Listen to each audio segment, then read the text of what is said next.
sẽ là ốc nế ngày nay dân mặt vơ thì lông bà răng bằng pong sủi hay dùng xong đi miên lông ráng bở mà sao bột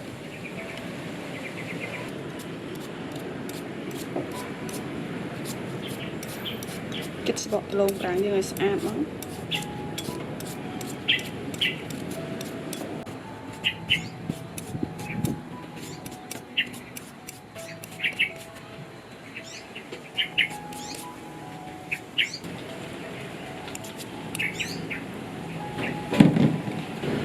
ăn tờ lộn bà đang là mồm nó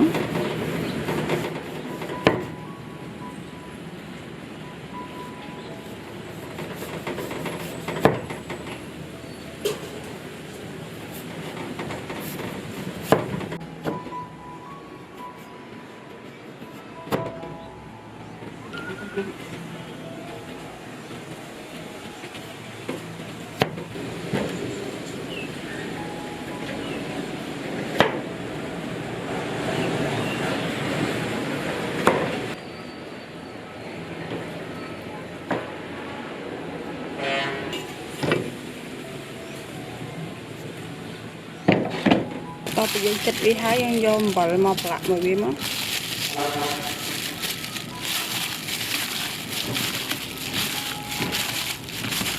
bờ nhâm prá môi sập bìa bài bông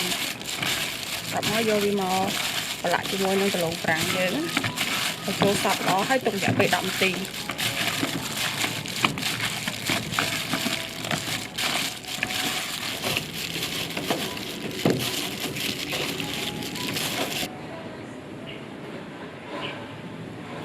ở đậm tì ấy việc tụng hay vật bạn nữa bây giờ việc liền sạch á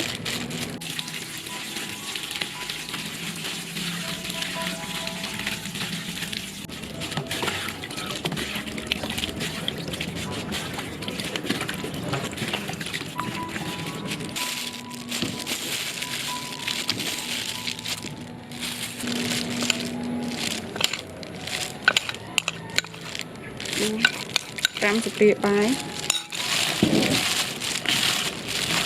cái cô bìa sọ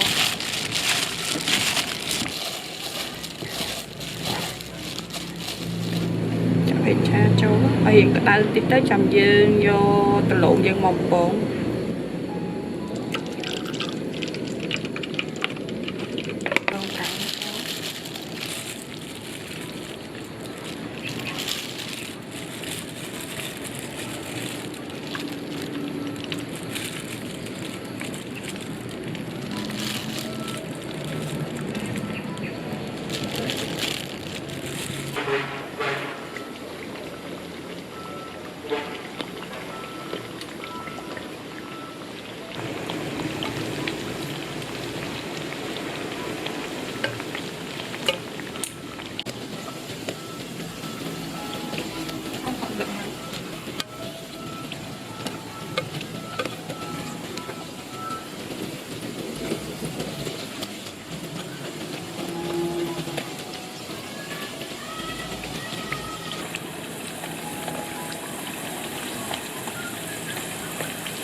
lấy lộn như đi rồi lấy nhưng mà cụ chỉ được ớt nè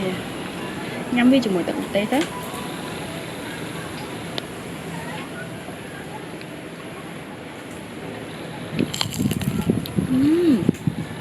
vui lỏ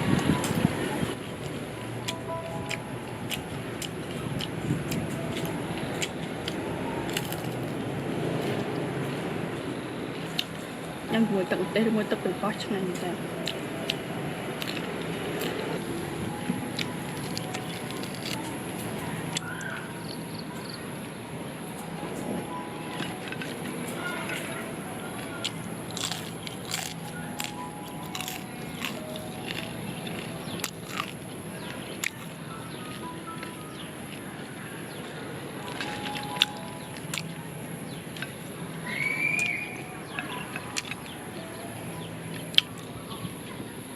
Nên tặng ngọc này phải sạc qua nhắm nè chúc như đã bị ô có tí nào bye bye